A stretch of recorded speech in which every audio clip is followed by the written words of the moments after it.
বৈষম্য বিরোধী ছাত্র আন্দোলনে হত্যাকারীদের বিরুদ্ধে মানবতা বিরোধী অপরাধে বিচার করা হবে। সাবেক প্রধানমন্ত্রী শেখ হাসিনা এবং হুকুমদাতাদের আইনের আওতায় আনা হবে। সচিবালয়ে সংবাদ সম্মেলনে এসব কথা বলেন আইন উপদেষ্টা অধ্যাপক আসিফ নজরুল। তিনি জানান, এসব তদন্তে সহায়তা করবে জাতিসংঘ। জুলাই আন্দোলনে ঢাকার মিথ্যা মামলা কালকের মধ্যে প্রত্যাহার করা হবে। সারা দেশের প্রত্যাহার করা হবে 31 আগস্টের মধ্যে। রিপোর্টে আরও জানাচ্ছেন মাহবুব কবির চপল। পহেলা জুলাই থেকে শিক্ষার্থীদের আন্দোলন দমাতে একের পর এক মামলা দেওয়া হয়, গ্রেফতার করা হয় বহু শিক্ষার্থীকে। অবশ্য সরকার পতনের পর জামিন পান শিক্ষার্থীরা। এবার ওই মামলাগুলো চূড়ান্তভাবে প্রত্যাহারের সিদ্ধান্ত নিল অন্তর্বর্তীকালীন সরকার। একই সাথে প্রত্যাহার করা হবে প্রথম আলোর সাংবাদিক রোজিনা ইসলাম ও নাগরিক ঐক্যের আহ্বায়ক মাহমুদুর রহমান মান্নার মামলাও।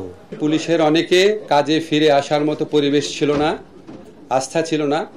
এটা জাস্ট গতকাল থেকে ওনারা প্রায় ফুললি ফাংশনাল হয়েছেন, এই জন্য একটু টাইম লাগছে। তো আমরা আশা করছি এই বৃহস্পতিবারের মধ্যে ঢাকা শহরে যে মিথ্যা এবং হয়রানিমূলক মামলা হয়েছিল সেগুলি প্রত্যাহার সম্পন্ন হবে।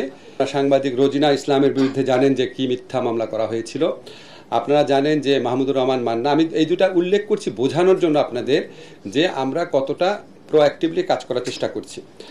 রোজিনা ইসলামের পাসপোর্ট অলরেডি ফেরত দেওয়া হয়েছে। রোজিনা ইসলাম এবং মাহমুদুর রহমানের মামলা আগামীকালই প্রত্যাহারের ব্যবস্থা নেওয়া হবে। তিনি জানান, 1 জুলাই থেকে 5 আগস্ট পর্যন্ত গণহত্যার যে অভিযোগ উঠেছে জাতিসংঘের তত্ত্বাবধানে তার তদন্ত করা হবে। সাবেক প্রধানমন্ত্রী শেখ হাসিনা সহ হুকুমদাতাদের সংশ্লিষ্টতা পেলে মানবতা বিরোধী অপরাধ ট্রাইব্যুনালে বিচার করা হবে।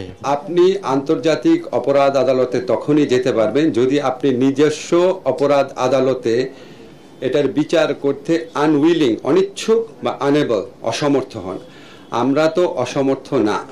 আমরা এই বিচারটা করা যায় নাকি সেই ব্যাপারে আমরা বদ্ধপরিকর, এবং এই বিচারের আওতায় সাবেক সরকার প্রধান সহ অন্য যারা জড়িত থাকার অভিযোগ রয়েছে, যাদের আদেশ নির্দেশ থাকার অভিযোগ রয়েছে, আমরা পত্রপত্রিকায় দেখেছি, কিছু মন্ত্রীর নাম দেখেছি, সর্বোচ্চ পর্যায়ে আমরা এখানে কোনো ছাড় দিব না।